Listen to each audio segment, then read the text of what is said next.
வணக்கம் நண்பர்களே, வாழ்க வளமுடன்.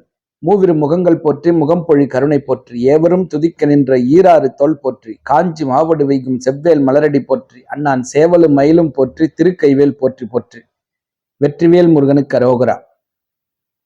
தை பிறந்தால் வழி பிறக்கும்.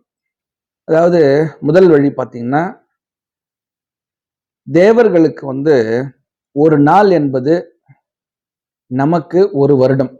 ஒரு நாள்ல பாத்தீங்கன்னா பகல் பொழுது இரவு பொழுது 2 பொழுது இருக்கு.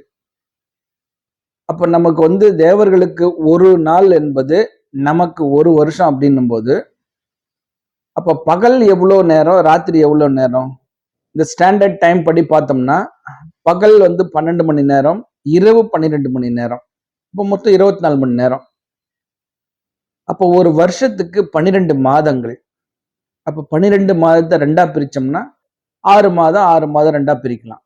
இதுல எந்த 6 மாதம் பகல் பொழுது, எந்த 6 மாதம் இரவு பொழுது? இதை எப்படி நம்ம முன்னோர்கள் கணிச்சாங்க அப்படின்னும் போது, அதாவது சூரியன் போகக்கூடிய திசையை வச்சுதான் அவங்க பகல் பொழுது இரவு பொழுதுன்னு கண்டுபிடிச்சிருக்காங்க. அப்போ பகல் பொழுது எந்த நாள் அப்படின்னும் போது, தை மாதம் 1ஆம் தேதியிலிருந்து ஆனி மாதம் வரைக்கும் இந்த 6 மாசமும் தேவர்களுக்கு பகல் பொழுது.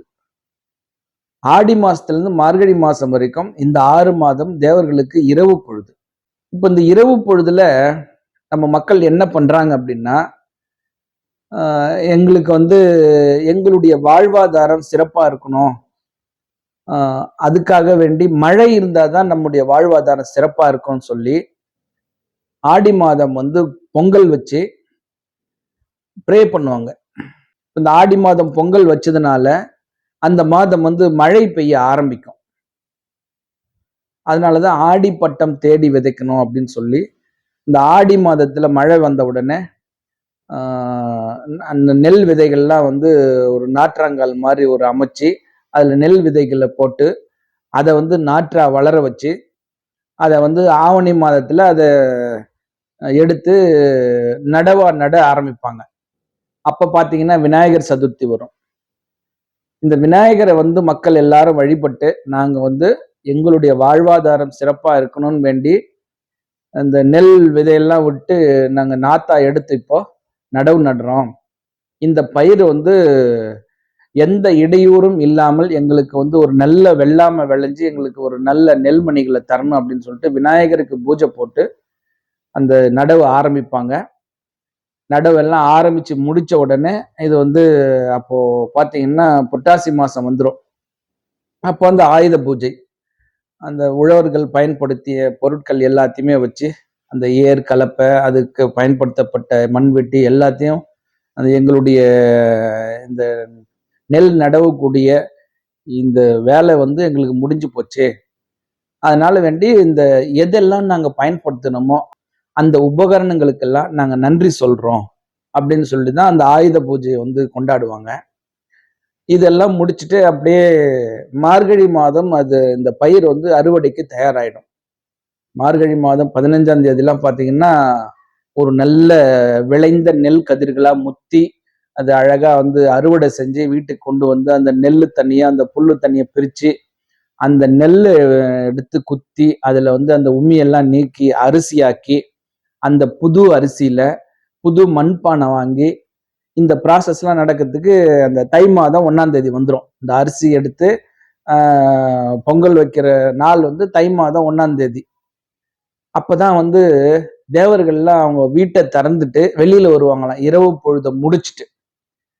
அப்ப அதனாலதான் தை பிறந்தால் வழி பிறக்கும். தேவர்கள் எல்லாரும் அவங்க வீட்டை திறந்துட்டு வெளியில வராங்க, இந்த உலகத்தை பாக்குறாங்க. அப்போ அந்த நேரத்துலதான் நம்ம இந்த புது அரிசியில பொங்கல் வச்சு அந்த சூரிய பகவானுக்கும் அந்த தேவர்களுக்கு எல்லாருக்குமே பொங்கல் வச்சு படைக்கிற நாள் அந்த தை திருநாள், தை மாதம் 1ஆம் தேதி. இதுதான் அந்த தை பொங்கலுடைய விசேஷம். இதுல ஒரு வகையில பார்க்கும்போது தேவர்களுக்கு, இன்னொரு வகையில பார்க்கும்போது மனிதர்களுக்கு மொத்தமே ஒரு நாள் தான். இந்த ஒரு நாள் நமக்கு எப்படிலாம் பயன்படுது அப்படின்னு பார்க்கும்போது அந்த உத்தராயணம் தட்சிணாயணம்ன்ற ஒரு பிரிவுல போது. உத்தராயணம் அப்படின்னா உத்திரம்னா வடக்கு, தட்சிணம்னா தெற்கு. சூரியன் வந்து தெற்கிருந்து வடக்கு நோக்கி பயணிக்கக்கூடிய நாட்கள் வந்து உத்தராயணம். அது வந்து 6 மாதம். தை மாதம் முதல் ஆவணி மாதம் வரைக்கும் 6 மாசம் வந்து சூரியன் தெற்கிலிருந்து வடக்கு நோக்கி பயணிப்பார். அதுக்கப்புறம் பார்த்தீங்கன்னா, ஆடி மாசத்துல இருந்து மார்கழி மாசம் வரைக்கும் மறுபடியும் தெற்கு நோக்கி வடக்கிலிருந்து தெற்கு நோக்கி பயணிப்பார். இதுதான் அந்த 2 அயனங்கள். சூரியனுடைய பாதை, நடைபாதைன்னு சொல்லலாம். ஸோ இந்த உத்தராயண பொழுதுல வந்து பகல் பொழுது தேவர்களுக்குன்றதுனால, அவங்க எல்லாருமே ஆக்டிவா இருக்கக்கூடிய நேரம் அப்படின்றதுனால, இந்த தை மாசத்துல வந்து எல்லாரும் ஒரு சுப நிகழ்ச்சிகளாகவே செஞ்சுக்கிட்டு இருப்பாங்க. திருமணம் செய்வாங்க, வீடு கட்ட ஆரம்பிப்பாங்க, புது இடம் வாங்க ஆரம்பிப்பாங்க, புதிய புதிய பொருட்கள் வாங்க ஆரம்பிப்பாங்க. பொன் சேர்த்து தங்கத்தை வந்து அவங்க வாங்க ஆரம்பிக்கக்கூடிய நாட்கள் வந்து தை மாசத்துக்கு அப்புறம் நிறைய தங்கம் வாங்கக்கூடிய ஒரு நாட்களா இருக்கும். ஸோ இப்போ இந்த இந்த பகல் பொழுது 6 மாச காலமும் மக்கள் வந்து ஆக்டிவா இருந்து அவங்களுக்கு தேவையான பொருட்கள்லாம் சேர்த்து வைக்கக்கூடிய நாட்களா இருக்கும். அந்த வகையில இந்த பொங்கல் பார்த்தீங்கன்னா, இது எல்லாருமே உழவர்கள், விவசாயிகள் சம்பந்தப்பட்டது. யாரெல்லாம் உழவு தொழில் செய்றாங்களோ, அவங்களுக்கெல்லாம் தான் இந்த பொங்கல் திருநாள் வந்து ரொம்ப சிறப்பான நாளா இருக்கும். முதல்ல அந்த சூரிய பகவானுக்கு நன்றி சொல்லிட்டு, முதல் தை திருநாள் அன்னைக்கு, மறுநாள் பார்த்தீங்கன்னா, எங்களுடைய பயிரு வைக்கிறதுக்கு, விளைவிப்பதற்கு உறுதுணையா இருந்த கால்நடைகளுக்கு நன்றி செலுத்தும் விதமாக, அன்னைக்கு அந்த தை திருநாள் 2வது நாள் அன்னைக்கு, அந்த மாடுகள் எல்லாம் வந்து அத அழகா குளிக்க வச்சு, அதோடைய கொம்புகளுக்கெல்லாம் அழகா ஒரு கலர் பண்ணி, பெயிண்ட் அடிச்சு, அதுக்கு வந்து புது துணியும் தச்சு மாட்டுக்கெல்லாம் போட்டு, அதுக்கு கழுத்துல புது சங்கிலி, அதுங்களுக்கு அந்த மாடுகளுக்கு புதிய புதிய கயிறுகள்லாம் போட்டு, கழுத்துல மாலை போட்டு, கொம்புல எல்லாம் மாலை கட்டி, அது கால்ல மாலை கட்டி, அது உடம்பெல்லாம் மாலைய அலங்காரம் பண்ணி, நன்றி செலுத்தக்கூடிய நாள் வந்து அந்த மாட்டுப் பொங்கல் நாள். ஸோ இது வந்து ரொம்ப ரொம்ப ஒரு அதாவது தமிழர்களுடைய, இந்துக்களுடைய பாரம்பரியமான ஒரு நிகழ்ச்சி. இது பாரம்பரியமான தமிழர் திருநாள். அனைவருக்கும் இனிய பொங்கல் நல்வாழ்த்துக்கள். எல்லாரும் பொங்கல் சிறப்பா கொண்டாடுங்க. இந்த அற்புதமான தகவலை கொடுக்க உதவிய இந்த பிரபஞ்சத்திற்கு என் மனமார்ந்த நன்றி. மீண்டும் ஒரு நல்ல தகவலோடு சந்திக்கின்றேன். ஆறிரு தடந்தோள் வாழ்க, ஆறு முகம் வாழ்க, வெற்பை கூர்சை தனிவேல் வாழ்க, குக்குடம் வாழ்க, செவ்வேள் ஏறிய மஞ்சை வாழ்க, யானை தன் அணங்கு வாழ்க, மாறிலா வள்ளி வாழ்க, வாழ்க சீர் அடியார் எல்லாம். வெற்றிவேல் முருகனுக்கு அரோகரா. வணக்கம்.